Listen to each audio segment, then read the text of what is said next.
Hello दोस्तों, Rishu GS academy में आपका स्वागत है। आज है 12 जून 2020 और आज की डेट से जितने भी क्वेश्चन एग्ज़ाम के पॉइंट ऑफ व्यू से इम्पोर्टेंट हो सकते हैं वो सब हम आज यहाँ डिस्कस करेंगे। इसीलिए पूरी वीडियो को ध्यान से देखें और अगर आपको हमारी वीडियो अच्छी लगे तो लाइक करें, सब्सक्राइब करें और ज़्यादा से ज़्यादा शेयर करें। चलिए स्टार्ट करते हैं। हाल ही में कैंसर के उपचार के लिए मैग्नेटोक्लोरिक पदार्थ किसने विकसित किया? तो हाल ही में कैंसर के उपचार के लिए मैग्नेटोक्लोरिक पदार्थ ARCI ने विकसित किया। तो इस क्वेश्चन का सही आंसर है ऑप्शन नंबर सी। अब यहाँ बात है मैग्नेटोक्लोरिक पदार्थ। ये मैग्नेटोक्लोरिक पदार्थ होता क्या है? तो यह एक ऐसा पदार्थ होता है जो चुंबकीय क्षेत्र लागू करने पर ऊष्मा बढ़ाता है और चुंबकीय क्षेत्र हटाने पर शीतलता देता है। अब यहाँ बात है ARCI की। ARCI का full form advance research central for powder मेटोलॉजी and new materials. इसकी स्थापना 1997 में हुई थी और इसका हेडक्वार्टर हैदराबाद में है। तो इस क्वेश्चन से हमें इतनी जानकारी मिलती है।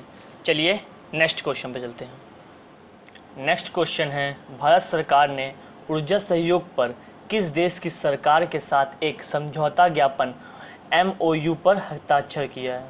तो भारत सरकार ने ऊर्जा सहयोग पर डेनमार्क देश की सरकार के साथ एक समझौता ज्ञापन पर हस्ताक्षर किए हैं। तो इस क्वेश्चन का सही आंसर ऑप्शन नंबर बी। अब यहाँ बात है MOU की। MOU मीन्स क्या होता है? तो MOU की फुल फॉर्म होती है मेमोरेंडम ऑफ अंडरस्टैंडिंग। मीन्स जब दो पक्षों के बीच उनकी स्वेच्छा से कोई एग्रीमेंट साइन होता है, मीन्स किसी एग्रीमेंट की स्टार्टिंग होती है, तो उस टाइम MOU साइन कराया जाता है। तो ये MOU है। अब यह समझौता दोनों देशों के बीच हुआ क्यों है? तो यह समझौता इसलिए हुआ है क्योंकि दोनों देशों के एनर्जी प्लानिंग, नवीनीकरण और ऊर्जा उत्पादन में परिवर्तन लाने और कुशलतापूर्वक परिवर्तनीय पीढ़ी के विकल्पों को संचालित करने के लिए इस साझेदारी की संधि पर हस्ताक्षर किए गए हैं। अब यहाँ बात है डेनमार्क की। तो डेनमार्क की कैपिटल है कोपेनहेगन। डेनमार्क की करेंसी है डेनिश क्रोन और डेनमार्क के प्रेजेंट टाइम के प्राइम मिनिस्टर हैं मेटे फ्रेडरिक्सन। तो इस क्वेश्चन से हमें इतनी जानकारी मिलती है। चलिए नेक्स्ट क्वेश्चन पे चलते हैं। नेक्स्ट क्वेश्चन है, निम्न में से किसे रिचर्ड हॉकिंग अवार्ड 2020 से सम्मानित किया गया है? तो जावेद अख्तर को रिचर्ड हॉकिंग अवार्ड 2020 से सम्मानित किया गया है। तो इस क्वेश्चन का सही आंसर है ऑप्शन नंबर ए। ये हैं जावेद अख्तर। इन्हें ही रिचर्ड हॉकिंग अवार्ड 2020 से सम्मानित किया गया है। अब ये अवार्ड इनको दिया क्यों गया है? तो यह अवार्ड इनको आलोचनात्मक सोच के लिए दिया गया है। इन्होंने धार्मिक प्रगति को आगे बढ़ाया और मानव प्रगति और मानवतावादी मूल्यों को आगे बढ़ाया है, इसलिए इनको यह अवार्ड दिया गया। चलिए नेक्स्ट क्वेश्चन पे चलते हैं। नेक्स्ट क्वेश्चन है, कर्नाटक बैंक के नवनियुक्त मुख्य जोखिम अधिकारी का नाम क्या है? तो कर्नाटक बैंक के नवनियुक्त जोखिम अधिकारी का नाम रमेश एस है। तो इस क्वेश्चन का सही आंसर है ऑप्शन नंबर सी और इन्हें ही कर्नाटक बैंक के नवनियुक्त मुख्य जोखिम अधिकारी बनाया गया है। इससे पहले ये प्रबंध विभाग के महाप्रबंधक के रूप में कार्यरत थे और 6 जून 2020 को प्रकाश कुमार के स्थान पर इन्होंने स्थान ग्रहण किया है। चलिए नेक्स्ट क्वेश्चन पर चलते हैं। नेक्स्ट क्वेश्चन है, येन और कोलंबिया विश्वविद्यालयों द्वारा जारी पर्यावरण से प्रदर्शन सूचकांक 2020 में शीर्ष में कौन सा देश है? तो येन और कोलंबिया विश्वविद्यालयों द्वारा जारी पर्यावरण से प्रदर्शन सूचकांक 2020 में डेनमार्क शीर्ष पर है। तो इस क्वेश्चन का सही आंसर है ऑप्शन नंबर बी। अब ये प्रदर्शन सूचकांक 2020 किस बेस पर बनाया गया है? तो पिछले एक दशक में पर्यावरण के प्रदर्शन के रुझानों को देखकर यह सूचकांक को बनाया गया है। इस सूचकांक पर पहले स्थान पर डेनमार्क, दूसरे स्थान पर लग्जमबर्ग और तीसरे स्थान पर स्विट्ज़रलैंड है। और इस सूचकांक में अपना देश भारत 168 नंबर पर है। चलिए नेक्स्ट क्वेश्चन पे चलते हैं। नेक्स्ट क्वेश्चन है, राज कौशल पोर्टल का शुभारंभ किस राज्य सरकार ने किया है? तो राज कौशल पोर्टल का शुभारंभ राजस्थान सरकार ने किया है। तो इस क्वेश्चन का सही आंसर ऑप्शन नंबर सी। अब इस पोर्टल की शुरुआत किस लिए की गई है? तो इस पोर्टल का उद्देश्य उद्योगों द्वारा उन श्रमिकों के रोजगार की समस्या को दूर करना है जिन्हें रोजगार न मिलने के कारण कई समस्याओं का सामना करना पड़ रहा है। अब यहाँ बात है राजस्थान की। तो राजस्थान की कैपिटल है जयपुर। राजस्थान के प्रेजेंट टाइम के चीफ मिनिस्टर हैं अशोक गहलोत और राजस्थान के प्रेजेंट टाइम के गवर्नर हैं कलराज मिश्र। चलिए नेक्स्ट क्वेश्चन पे चलते हैं। नेक्स्ट क्वेश्चन है, बास्केटबॉल खिलाड़ी अमृतपाल सिंह और बॉक्सर नीरज फोगाट पर डोपिंग की दोषी पाए जाने पर कितने वर्ष का प्रतिबंध लगाया गया है? तो बास्केटबॉल खिलाड़ी अमृतपाल सिंह और बॉक्सर नीरज फोगाट पर डोपिंग के दोषी पाए जाने के कारणवश 4 वर्ष का प्रतिबंध लगाया गया है। तो इस क्वेश्चन का सही आंसर ऑप्शन नंबर बी। ये हैं अमृतपाल सिंह। इन्हें प्रतिबंधित पदार्थ टेबुलेटाइन का सेवन किए जाने के कारण प्रतिबंधित किया गया तथा ये हैं बॉक्सर नीरज फोगाट जिन्हें ड्रग्स लेने के दोषी पाए जाने के कारण 4 वर्ष के लिए प्रतिबंधित किया गया है।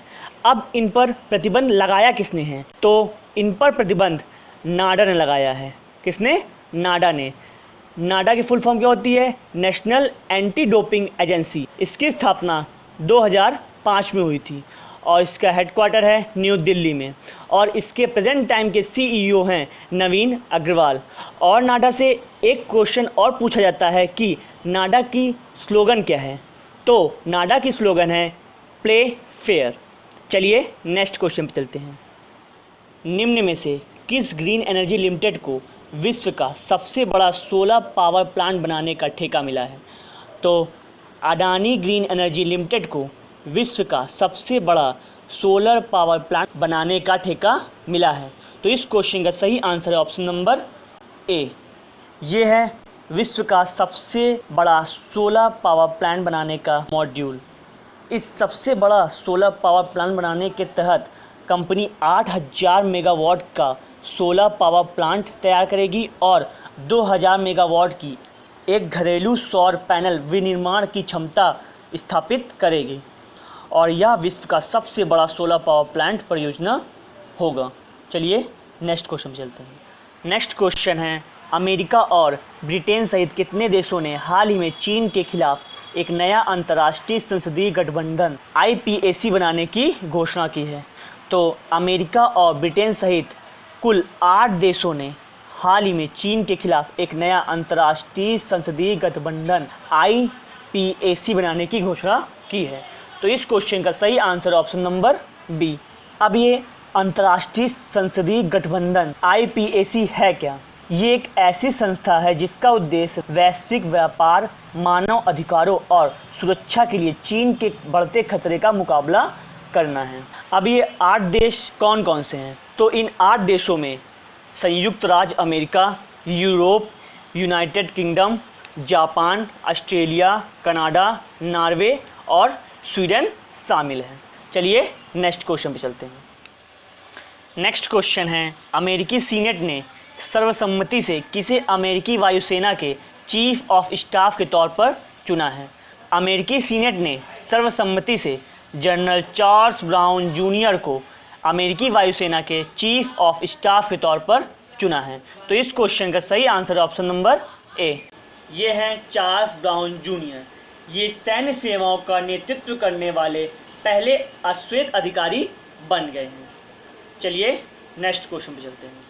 नेक्स्ट क्वेश्चन है, वर्ष 2020 कॉस्ट ऑफ लिविंग सर्वे के मुताबिक भारत का कौन सा शहर प्रवासियों के लिए रहने खाने के लिए देश का सबसे महंगा शहर है? तो वर्ष 2020 कॉस्ट ऑफ लिविंग सर्वे के मुताबिक भारत का मुंबई शहर प्रवासियों के लिए रहने खाने के लिए देश का सबसे महंगा शहर है।